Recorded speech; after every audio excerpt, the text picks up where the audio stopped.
afford to buy that. So what we do, kita buat bukan comparison lah, replacement for that robotic arm. So instead of you maintain the pick and place punya application, kan, it's done before by the articulated robot. So now you are using linear robotic system, XYZ application. Still serve the purpose because mostly SMEs, they are not macam big boys punya ni, they are not running for the output every day 3,000, 4,000 punya output, 10,000 and no. SMEs ni maybe daily 30, 100. So dia punya robotic arm tu ataupun linear robotic system tu not necessarily to be hardcore lah orang kata, kan. A simple one will do as long as they replace human in terms of repetitive work, repetitive, redundant work. Saya sendiri kalau saya angkat kotak yang seberat 20 kilo kan, sejam okey, 2 jam okey lagi lah, 3 jam saya dah sakit pinggang kan, contohlah kan. Dan esok saya MC. So that's the idea. By doing linear robotic system, benda ni tak ada jadi, kan? Why? Because it's all done by the robotic, kan? 24/7 dia boleh gerak je suka hati dia, kan? So that's the idea, to increase productivity. And what our aim is in Malaysia especially, we create our own robotic system. We have our own controller, sensors and everything. And who maintain it? You all lah, actually, the young entrepreneurs or the young engineers ni, kan? Because we have already create. So you all, our problem, kan? Our SME's problem, not my problem, our SME's problem, kan? Kita serve our own local solution. So we give you solution. After we give you solution, who maintain the system? We maintain the system. I masukkan you all lah, our engineers, our TVET sectors, yes. University, they already done the R&D work, kan? They don't want to maintain it. Sorry to say. Seriously, kan? Yes. So who to maintain? The TVET institution. TVET. Even my designer of robotics is actually from TVET. Because why? Dia lebih hands-on, dia lebih robust. Not to say IPTA punya graduates tak robust, kan? Jangan marah pula. Okay, so if I can bring that back, right? Because there's a mention of robotics and the need of human capital to maintain the robotic systems, right? So what would be the skills that you think would be necessary? Maybe Matno, you can share, because we have a lot of our KU students today who is already very eager to be part of this ecosystem. I'm very sure, right? I mean, you see so many cool robots around, but you don't know where to start. So what will be the first few steps that you think can actually help them cross that journey? Actually, you all boleh pergi ke TVET. You all boleh kaji dahulu perkataan TVET. Okay, because right now sekarang ni kerajaan dia telah tumpukan pada TVET saja. Sekarang ni memang ke arah TVET. Bila you kaji tu, and then you boleh sesuai dengan apa yang you all punya resume. Okay, sesuai dengan career path you. Okay, saya dulu kalau ikutkan pada saya punya sijil saya, okay. Cakap sijil saya lagi teruk. Saya punya sijil lah. Saya punya sijil saja Medical Electronic Engineering. Memang jauh. Saya dalam Medical Electronic Engineering. Tapi tup-tup saya pergi ke civil. Tup-tup saya pergi ke sekarang ni jadi building inspector. And then saya pula jadi drone pula. So saya suka ke arah baru. Saya cuba mencari ke arah benda yang baru. Kalau you all nak ke arah tu saja, so goodbye lah bagi saya. Okay, you mesti ada satu sikap, satu inisiatif, satu attitude yang mana you all nakkan ke arah baru. Bila you ke arah baru, bila you ada satu inisiatif untuk you ubah, fine tune you punya career path tu lagi bagus. Sebab kadang-kadang kita tak tahu in the future macam mana. Okay, sebab saya cakap terus terang dalam company saya pun sekali pun saya dah amalkan benda-benda yang banyak menggunakan aplikasi. Contoh, okay, HR. Okay, kita gunakan aplikasi HR sendiri 100%. Kita dah tak perlukan HR punya orang pun sebenarnya. Okay, tapi orang yang menguruskan HR dalam apps tu adalah orang-orang engineer, budak engineer saya. Okay, bila budak engineer saya memakai apps tu, sebagai salah satu orang kata penyelesai dalam company, saya yakin di masa hadapan benda lain pun akan digantikan juga dengan apps. Okay, so that's why kalau you all berubah, tukar mindset. Kalau you bukan sekadar, kalau you as a civil, kalau you fikir you nak civil je, memang goodbye lah bagi saya. Tapi kalau you all nak berubah, bukan sekadar civil, you nak ke mechanical ke, you nak pergi ke E&E ke, go on, try yang benda yang baru. Yeah. Itu yang saya encourage. Yeah, just now I mentioned about Sijil. I'm actually a Bachelor of Commerce, Accounting and Finance graduate. Nampak tak? So we can go that far, okay? Because at the end of the day, the world is full with knowledge, right? And you guys are blessed to be born in a generation where you can get your knowledge at the fingertips, right? And now with AI in place, right? So everything. So I'm very interested because you mentioned about TVET and certification. Before this, you did mention about Siemens certification. And I think these are some of the very small stepping steps that will help you to crystallize what you want to do in your life, right?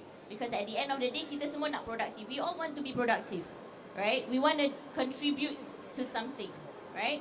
So I just want to share with you lah, because I'm actually not from the robotics field, but I've been very heavily invested in IoT, in education for robotics and STEM, and I'm now part of the Malaysia Industry Forward Association to bring forward this human capital agenda, right? So I want to touch a little bit because I know in smart manufacturing as well as IoT, data is very important.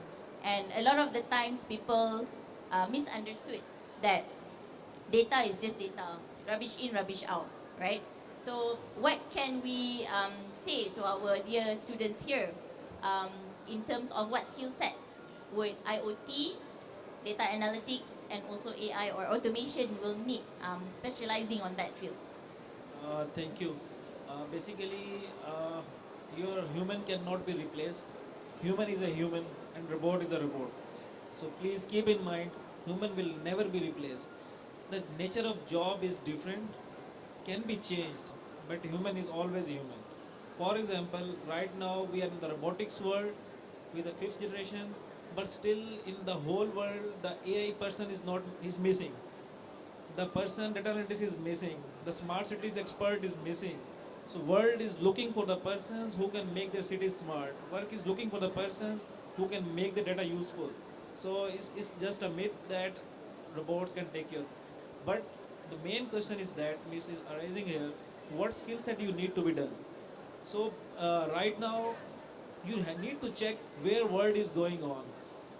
Not only focus on your degree and curriculum, also need to improve your skill set in terms of short courses like Internet of Things courses, robotics, automations, Node-RED, the big data analytics. You need to improve yourself day by day. You need to have to learn the Python. The multiple languages are there in the market, and you need to think like this, how you can put a valuable person for this journey, for this revolution. Because the IoT or Industry 4.0 now it's the 5.0 is need a lot of persons still missing in the world. That's why it's not easy for the world to shift their fields to factories to that level. So don't need to be sad and not be confused. Future is yours, you are young, so just need to improve your skill set.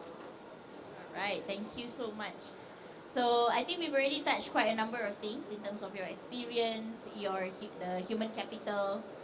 Before maybe we wrap up the session, maybe I can open up the floor to the panels if there's anything that you would like to add in regards to smart manufacturing, robots of the future title today. Maybe we can start with sir, sorry. Thank you. Okay.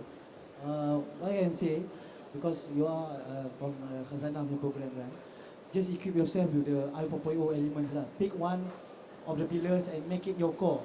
Then you just istiqamah lah. You just maintain lah all the way.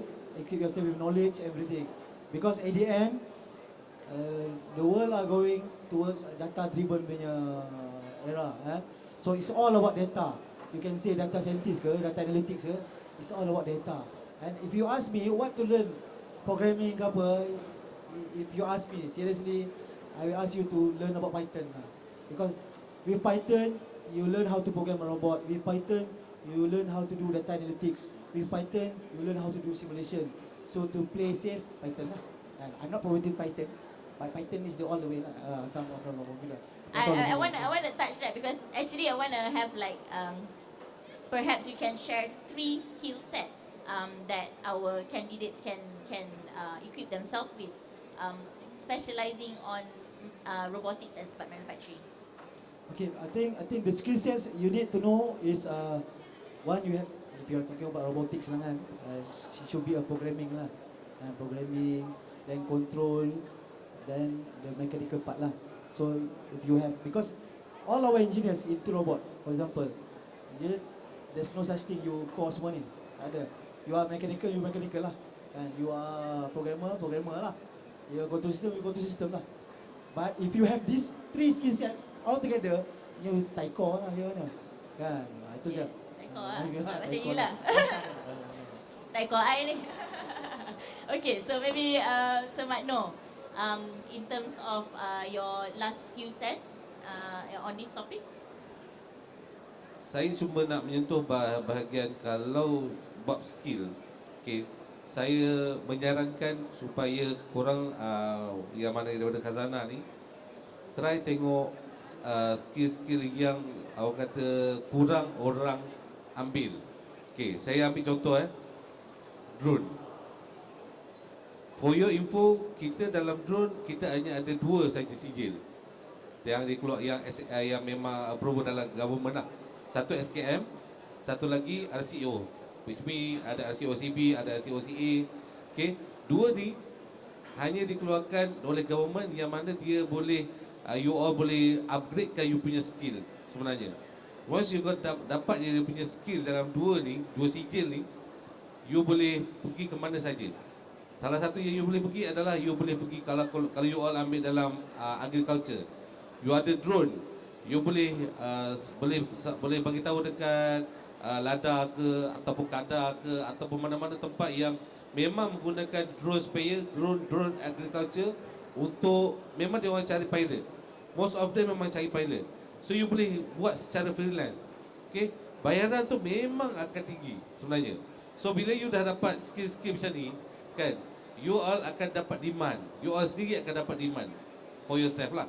So itu yang saya recommend lah pada Specialization pada, lah. yes, So it's like more macam specialization. in oil and gas, they Betul. actually have welders Yes, who get betul. paid like very well. Yes. So in smart manufacturing or in drone specifically, what you're saying is there's also this specialization that we can look into, right? Betul.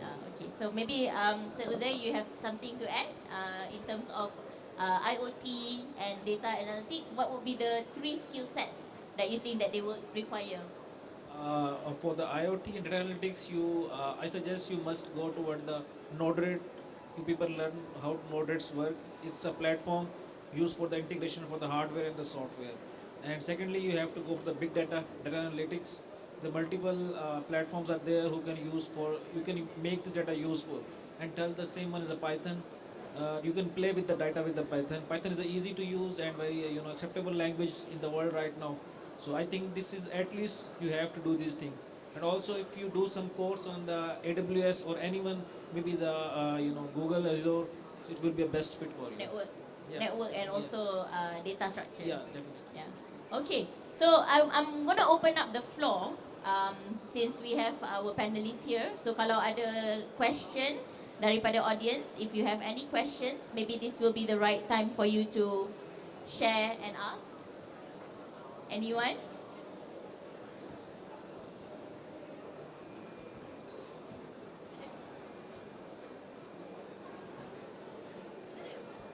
Huh? So everyone got your answers already? What to do next? Ada? Okay, so come. Assalamualaikum, my name is Nafiza. Saya nak tanya Cik Muhammad Noor. Saya dah main dah yang game yang drone tu. So I'm quite interested with that. Soalan saya is macam you ada vision to macam nak buat tu as a game, faham tak, macam game developing, so that macam contohnya kadang-kadang tak silap saya Malaysia pun banyak kan game developer, lepas tu dengan diorang akan buat game user. So soalan saya is ada UAS drone akan venture ke gaming ke tak? Okey, nak menjawab soalan tu, yes. Kita ada beberapa perancangan. So right now kita tengah kita telah buat apps. Salah satu apps ni My Drone Pilot. Okey, kita nak kumpul data pilot-pilot yang ada dekat Malaysia. Okey. Yang keduanya, kita memang akan buat drone soccer games sebenarnya.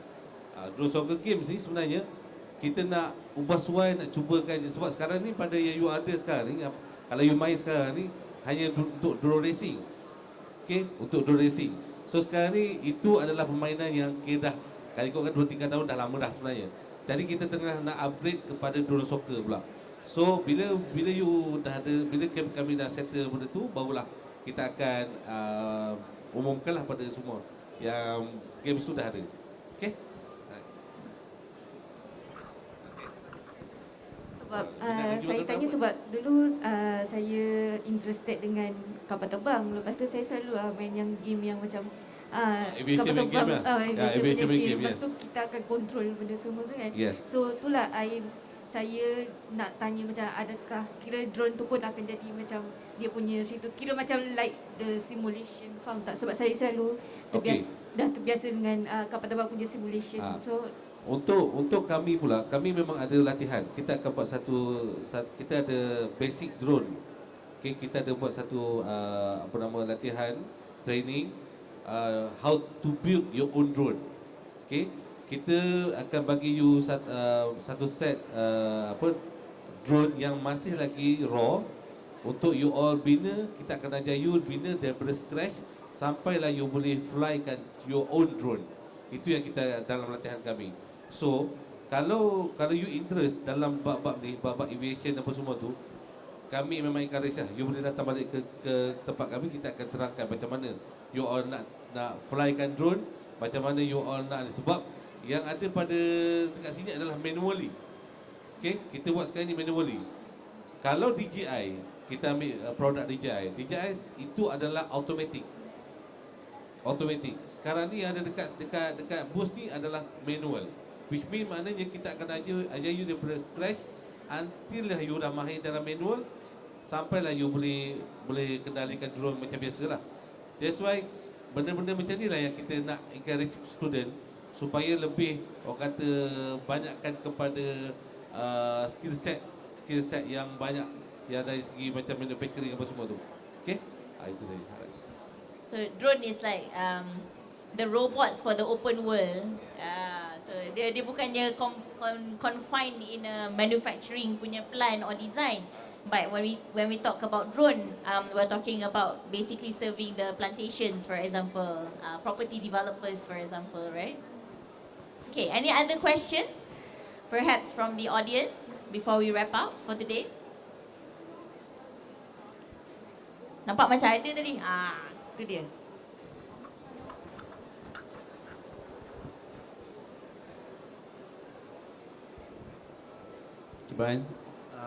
Bismillahirrahmanirrahim. Assalamualaikum. Nama Ahmad Husni bin Salahuddin dari Trinity Robot.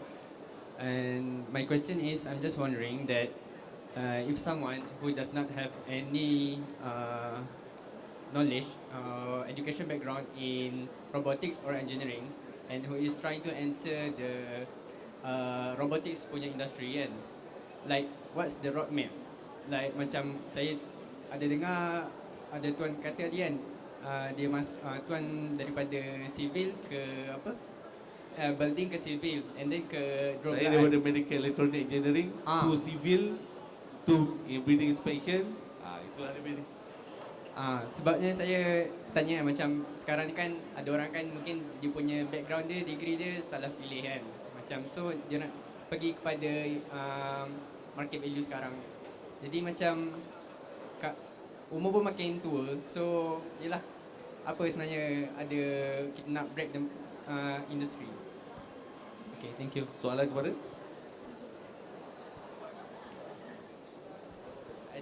sesiapa yang boleh bantu Okay, jawab. okay. Because we are here today under MIFA, Malaysia Industry Forward, so I have to highlight juga.